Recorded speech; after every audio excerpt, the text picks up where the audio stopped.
Ok, vemos a nuestro tema esta mañana y las anteriores semanas estuvimos estudiando acerca de lo que era, qué es lo que Dios está esperando de los ancianos. ¿Se acuerdan? Y nuestro hermano Víctor ha compartido qué es lo que Dios espera del liderazgo de los ancianos o de los obispos en ese tiempo. Después el hermano Johnny entró, qué es lo que Dios espera de los diáconos y las diaconisas. Y todos han estado frotándose las manos diciendo, ay, qué bien, porque eso es para los líderes, así que a mí no me toca, así que estoy feliz. Sabes que te tengo una mala noticia. Hoy estudiaremos lo que Dios espera de su iglesia. Qué lindo, ¿no? La palabra del Señor. Primero habla con los líderes, después habla con los diáconos y dice, el Señor no tiene palabra para el pueblo. No. Esto es para ti y para mí. Lo que Dios espera de su iglesia. Ahora, no sé si les ha pasado alguna vez. Nosotros los papás, cuando nuestros hijos van al colegio, siempre les recomendamos algo. ¿Qué les recomendamos a nuestros hijos cuando van al colegio? Pórtate bien, por favor, te vas a portar bien. Y a las 2 horas la directora del Emanuel ya me dijo, Pastor Fernando, venga, tenemos que hablar sobre la conducta de su hijo. Y el año pasado ya he estado 3 veces en la dirección, así que ya saben quién es el más travieso de la familia. Pero pórtate bien, o sea, esa es una de las cosas que siempre estamos ahí.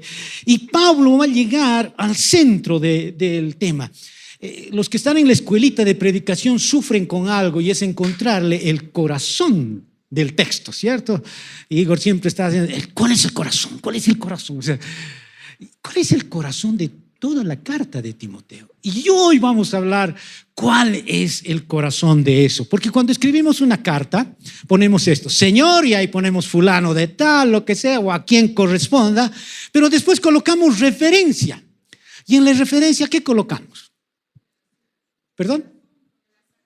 El motivo por el cual, entonces, solicito desembolso de fondos, solicito un trabajo, solicito algo, pero ahí ya estamos poniendo, ¿por qué estoy escribiendo la carta?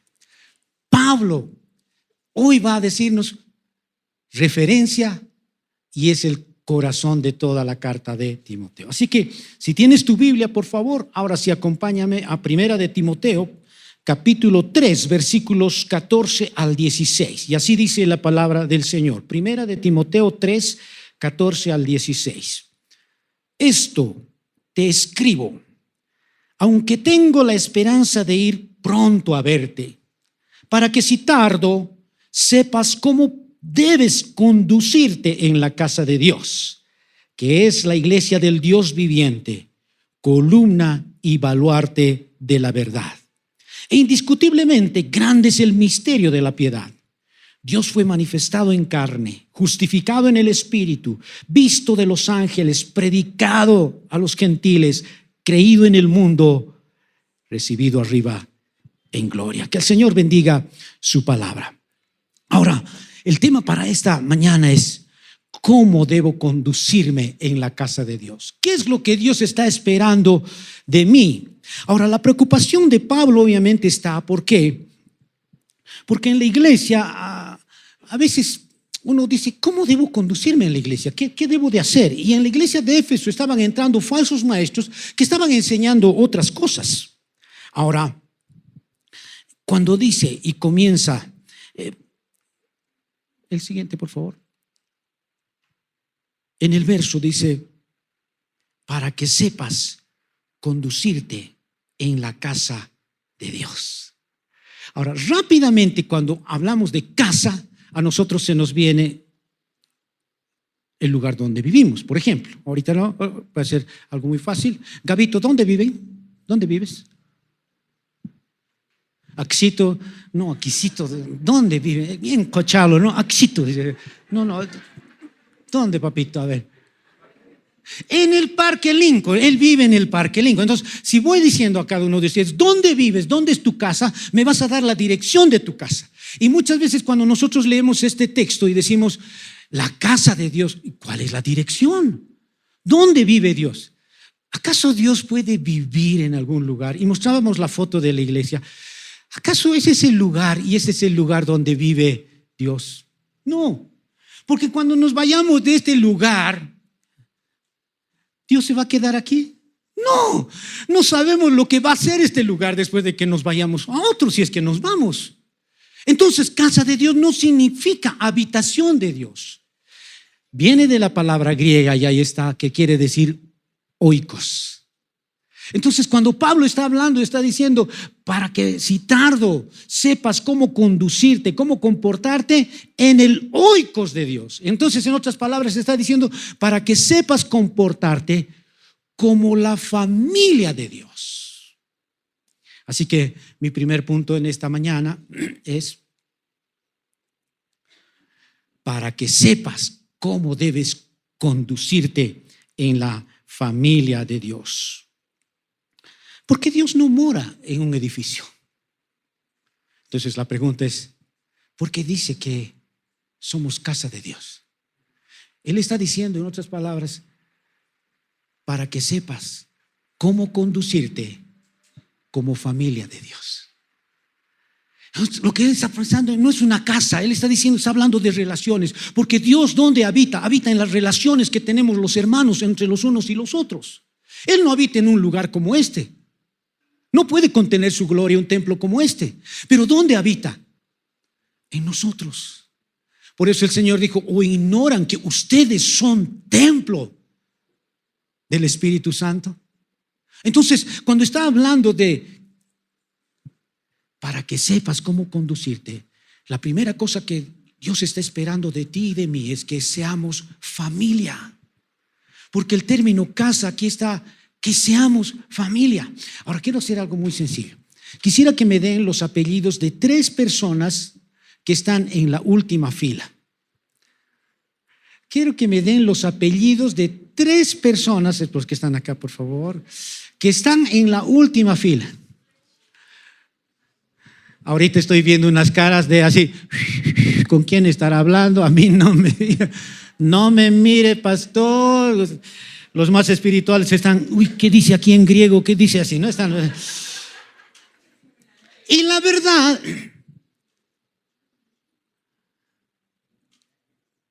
y nos decimos hermanos. Si yo le preguntara a alguien, ¿cierto? O sea, ¿cómo se llama tu hermano, Fanny? Perdón. Néstor, mucho gusto. Su apellido, Gareca, y el materno, perdón. ¿Quiénes sabían eso? Pero nos acercamos y, buen día, hermano, y él es líder de la iglesia. Ahora entendemos cuando Dios está diciendo, yo pido a la iglesia lo que espero de la iglesia y no de los líderes, porque sí, que el pastor cuide, que los ancianos cuiden, que los líderes cuiden, que el equipo de alabanza. No. Yo espero. ¿Quieres saber cómo se conduce uno en la casa de Dios? Dice, sé familia. Y muchas veces no conocemos ni el apellido, pero ¿cómo nos saludamos? Hermana Isabel, ¿cómo está? Hermana. Cuando Dios lo que está pidiendo de ti y de mí, no de los líderes, de todos los que estamos en la iglesia, por favor, sé familia. Ay, pastor, pero no me cae. ¿Y quién elige familia? Yo no he traído a nadie con pistola a este lugar y tampoco, ¿cierto? O alguien ha elegido a su hermanito o a su hermanita de sangre. Porque en la iglesia y en la familia siempre hay una oveja negra. ¿Sí? Ustedes ya sabrán quién es en la casa de los Fernández, ¿no? Pero estoy diciendo, no escogemos familia. Pero esa es la familia en la cual Dios me ha permitido nacer. Y esta es la familia de Dios en Cristo. Y lo primero que está pidiendo Pablo realmente es, ¿saben cómo se van a dar cuenta realmente lo que Dios les está pidiendo? Es cuando aprendan a ser familia. Y eso significa dejar nuestro lugar de seguridad. Porque yo ya sé dónde se sientan cada domingo. Ay, si se sientan en la segunda silla, los Fernández los van a hacer volar. ¿Cierto? Sí, yo sé dónde se sientan. ¿O no? La pregunta es, ¿y cuándo dejo mi silla para traspasar y conocer al hermano que está un poquito más atrás? Porque la primera cosa que me señala el Señor si soy y cómo debo comportarme en la iglesia es siendo familia. Así que Él está interesado en las relaciones. Ahora, yo nunca he visto que alguien venga a mi casa y entre, ay, pastor, y le hago pasar, por favor, entre a la sala. Y entra y dice, pastor, ¿por qué anaranjado? ¿Por qué no le cambia? Un beige le caería. O sea, alguien al que se anima a decir eso, por favor, no lo voy a volver a invitar a mi casa. Porque la pregunta es, a mí me gusta el anaranjado, pues. Y esta es la casa de Dios. La pregunta es, ¿por qué quieres cambiarla al hermano? Oye, cámbiate de verde. ¿Por qué quieres cambiarme?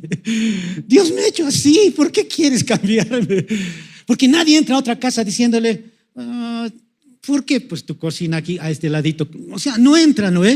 Porque es su casa. Y lo que Dios está diciendo acá, la iglesia es la casa del Dios viviente. Entonces, si algo debemos entender es que es su, no nuestra. Es su casa.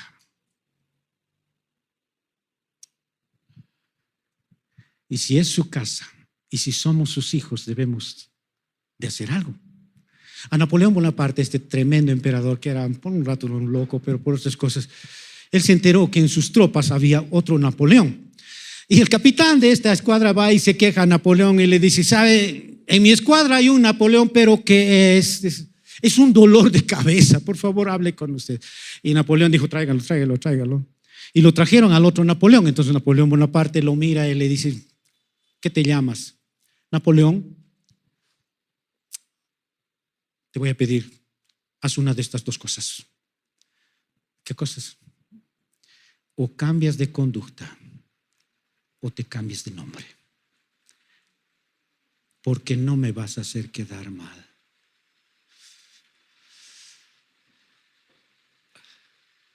Creo que Dios esta mañana nos está diciendo, ¿eres cristiano? Sí, Señor, soy cristiano. Hay dos cosas. O cambias de conducta o te cambias de nombre. Porque si dices que eres cristiano, ¿por qué no se te pega lo que yo estoy haciendo? ¿No les ha pasado que cuando vamos algunas semanitas a Argentina volvemos, chepe, ¿no?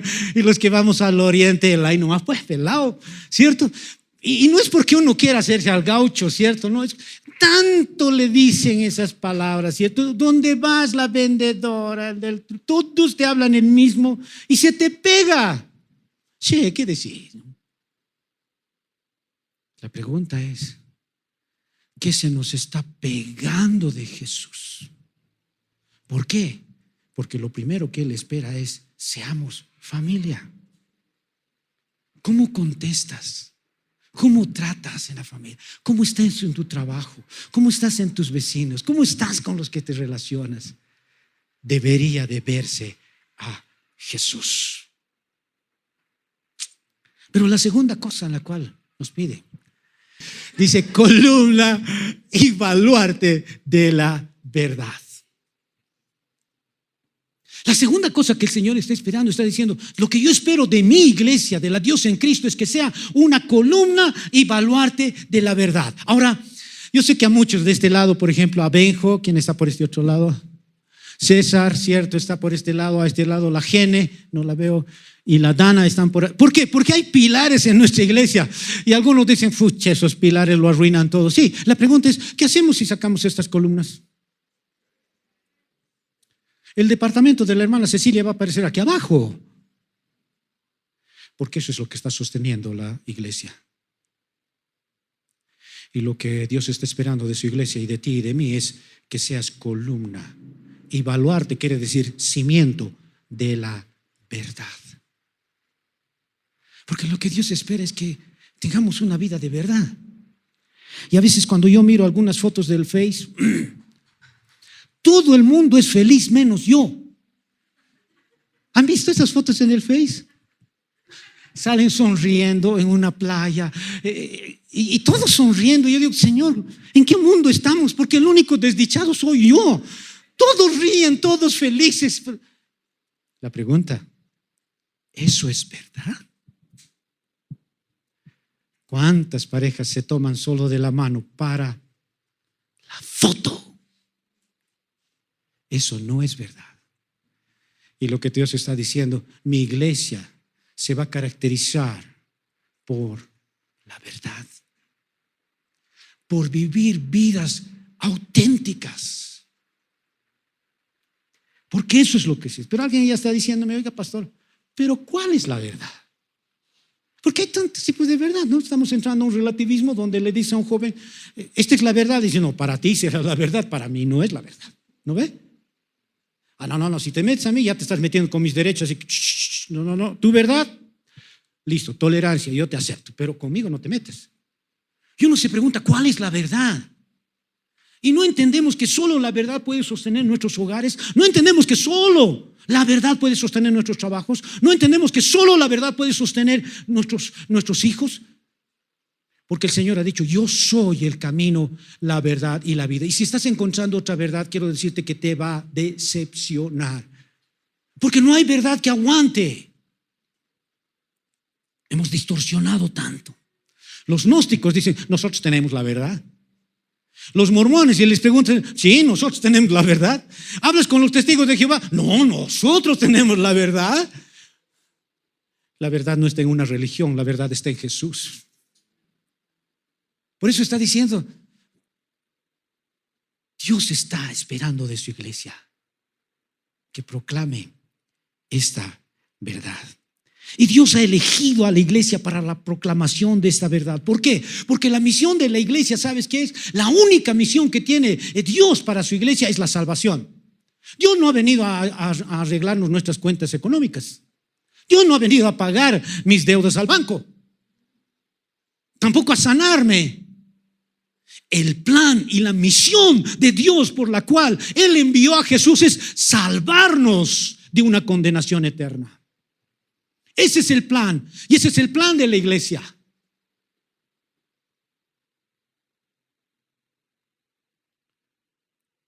Y Dios ha elegido a ti y a mí para proclamar esa verdad. Y Él habla y dice, pero ¿cuál es la verdad? Y va a dar un resumen precioso del ministerio de Jesús. Y miren en el verso 16 lo que dice. E indiscutiblemente grande es el misterio de la piedad o de la fe, de nuestra fe. Y aquí viene, dice, Dios fue manifestado en carne, justificado en el Espíritu, visto de los ángeles, predicado a los gentiles, creído en el mundo, recibido arriba en gloria. Cuando Pablo nos está hablando de que indiscutiblemente grande es el misterio, no está refiriéndose a que hay algo oculto que solo algunos pueden entender. No es algo que está bien ocultito y que solo los grandes teólogos, ellos pueden entender. No. Cuando está hablando de misterio, está hablando de una verdad que es revelada al que quiere. ¿Cuántos de nosotros nos hemos sentado a la Biblia y leemos la Biblia? Y uno dice, úchale, esto es mandarín. No entiendo. ¿Les ha pasado? ¿Les ha pasado eso? Yo me pongo y leo, Nano, te toca predicar esto, y yo agarro el texto. ¡Wow! Esto es chino. Pero misterio es la verdad revelada a quien quiere saber. Y me siento a leer el texto una y otra vez hasta, Señor, ¿qué tengo que decir sobre esto? Y ahí viene el Señor dictando otra vez, ¿sabes lo que quiero? Que digas estas cosas. Y es un misterio, porque a cuánta gente les hemos hablado y les hemos dicho, tú necesitas de Dios. ¿Sabes? Tu vida no va a funcionar sin Dios. ¿Y saben qué? Les ha valido. Tú eres un fanático. No me digas esas cosas. ¿Saben por qué? Porque no les ha sido revelado. Y a veces creemos que nuestra posición de hijos de Dios es por herencia. A veces creemos que se hereda.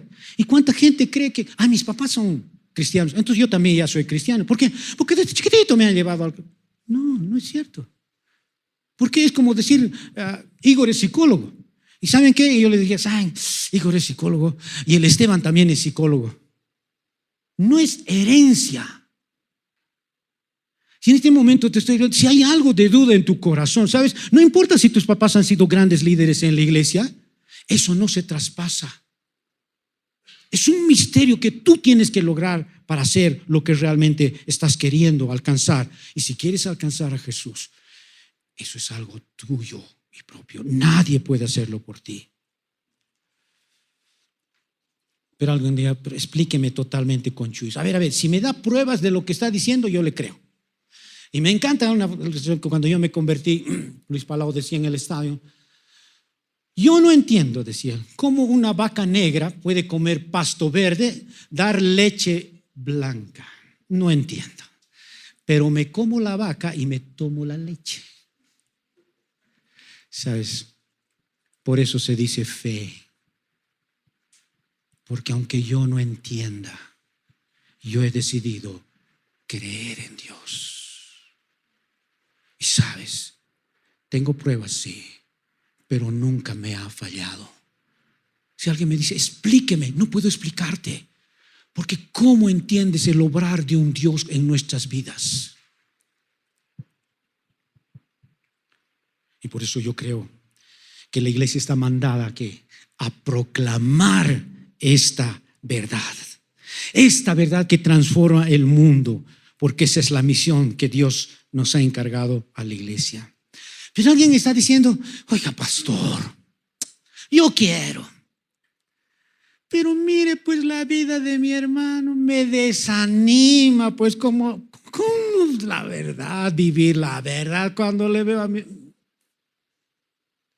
Y había un dicho que mi mamá me decía eso, ¿no? Decía, mami, ¿por qué tengo que llegar yo temprano a las 10? Mis amigos llegan a las 12. Y mi mamá me decía, sí, si ellos se van a botar del puente, ¿tú también te vas a botar? En otras palabras me está diciendo, ¿por qué te estás fijando en tu hermano? ¿Y cuántas veces nosotros proclama la verdad? Sí, yo quiero, pero el hermano de lado, la hermanita de lado. Y eso es, ¿ya vos qué? Yo te estoy diciendo a ti que proclames la verdad. No estoy diciendo a él. La iglesia está llamada a proclamar la verdad. Y esa verdad que dice que Dios fue manifestado en carne. Dios se hizo hombre, justificado en el Espíritu, quiere decir, en algunas versiones habla vindicado, eso quiere decir autenticado por el Espíritu, porque a Jesús le decían, ¿quién eres tú? Yo conozco a tu papá es José. ¿Qué me sales con hijo de Dios? Y Jesús dijo, ok, si no me crees a mí, por favor, cree las obras que yo hago. Por eso fue vindicado, fue justificado por el Espíritu, porque hay obras que Él hizo. Visto por los ángeles, porque creo que desde el momento de que Jesús estaba en el vientre, bueno, antes de que estaba, ya los ángeles despidieron del cielo a Jesús. Llegó a la barriguita de María y los ángeles anunciaron. Fue tentado y ahí estaban los ángeles sirviéndole. En la crucifixión estaban los ángeles. En su resurrección estaban los ángeles. Y sigue diciendo, predicado a los gentiles y creído en el mundo. Predicado a los gentiles, ¿por qué? Porque ya no hay solo una Israel. A veces creemos muy románticamente que Israel sigue siendo el pueblo de Dios. El 80% no es pueblo de Dios. Por eso dice, predicado a los gentiles. Y qué bueno, porque nosotros somos los gentiles. Los que no hemos nacido en Israel, tenemos la gran esperanza de que Dios nos ha rescatado, porque nadie nos daba bola. Creído en el mundo. Vaya al Polo Norte, hermanos, y le apuesto que va a encontrar un cristiano, porque Dios ya ha sido predicado ahí, les guste o no les guste. Vaya a la Patagonia, ahí al final de Argentina, por favor, al Polo Sur, y va a encontrar un cristiano, porque la palabra sí se cumple. Y termino, recibido en gloria, claro que sí. Él fue recibido en gloria. Entonces mis aplicaciones para esta mañana son dos. Y la primera es realmente somos de la familia de Dios. Lo que Dios está esperando de su iglesia, de ti y de mí, ya no de los líderes, por favor, es que tú y yo seamos familia. Eso significa que debo de preocuparme por el hermano que está a mi alcance. Yo sé que conocer a todos va a ser difícil, hermanos, pero puedo comenzar por uno, por una. Y lo que Dios está esperando de ti y de mí, que seamos familia, porque tenemos el mismo Padre. Pero la segunda cosa es, proclamemos su verdad, proclamemos la verdad. Y creo que la iglesia está en silencio. Con vergüenza tengo que contar. Estaba en el Trufi. Y el que estaba manejando el Trufi, esos truficitos que son tan chiquititos, yo no entro doblado en 3, era cristiano. Así que le puso sus músicas cristianas, pues, ¿no? Entonces le puso ahí. Y empezó a sonar en todo el Trufi la música cristiana. Pero delante de mí habían 3 jóvenes que empezaron, cambia esa música, ¿para qué esa música? Ya pues maestro, no nos hagas. Lo empezaron a insultar al conductor. Y yo me callé. Podía haber dicho algo. Eso es también lo que yo creo. Pero ¿saben qué? No sé si por vergüenza o por miedo, pero me callé y no dije nada en ese Trufi y dejé que esos jóvenes siguieran haciéndose la burla del que estaba manejando. Y les está hablando el pastor Fernando Fernández de la Iglesia Dios en Cristo. Llega a la casa con vergüenza. Si es cierto, a un rato te voy a reaccionar y puedo pelearme con ellos, puedo discutirme con ellos, pero no dije nada.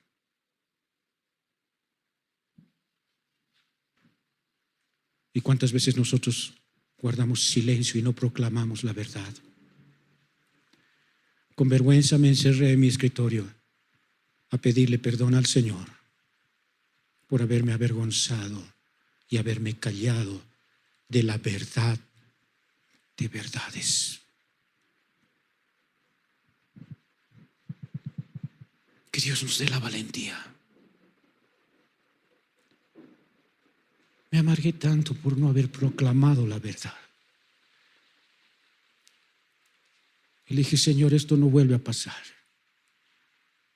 Y la siguiente vez que voy a una reunión me dirán anticuado. Yo sé que los jóvenes tienen su celubiblia, pero me gusta cargar mi Biblia. Y he dicho, no me voy a avergonzar de ti, nunca más. Y si estoy con mi Biblia, ahora sí. Abro en pleno Trufi, lo leo. Y si hay alguien, voy a explicarle de mi fe. Porque mi Señor espera de su iglesia que proclamemos la verdad. Y que Dios nos dé la fuerza de proclamar la verdad que es Jesucristo. Que el Señor pueda inscribir esto en nuestros corazones. Y voy a guardar un minutito de silencio para dejar que la palabra, por favor, se repose en nuestros corazones. Oremos, hermanos, un ratito. Dejemos que Él nos siga hablando. Yo no sé lo que te ha dicho Él.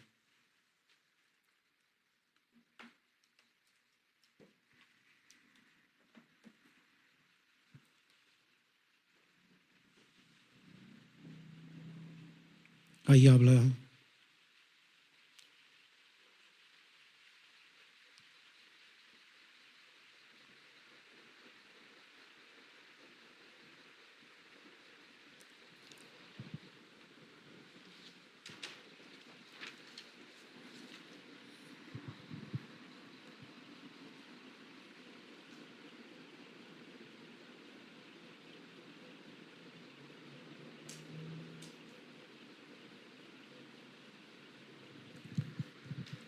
Señor,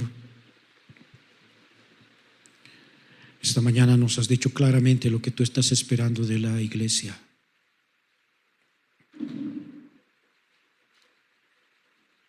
y permítenos salir de nuestro círculo de confort, de estar solo con los que conocemos y ser familia con los demás. Señor, pon la carga de nosotros de preocuparnos por el hermano de al lado. Esta mañana nos has hablado que no solo es función de los líderes. Lo que tú esperas de la iglesia es que seamos familia, que seamos oikos.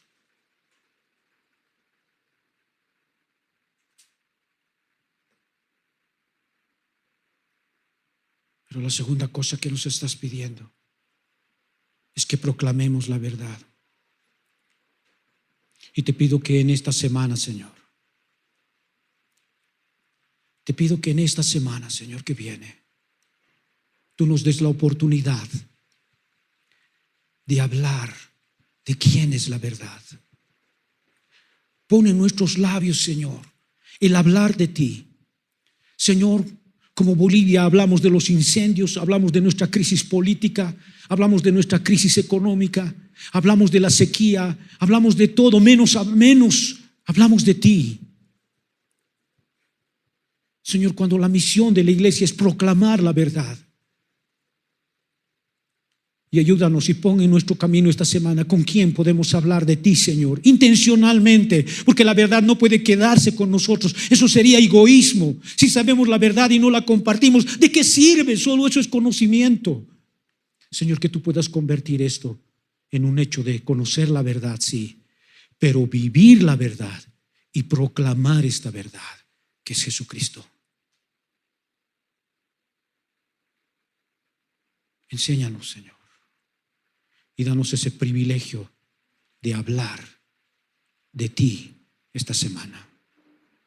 No porque queremos una iglesia más grande, es porque es cuestión de vida o muerte. Porque el que no es salvo, Señor, aunque sea nuestro ser querido, no va a estar contigo.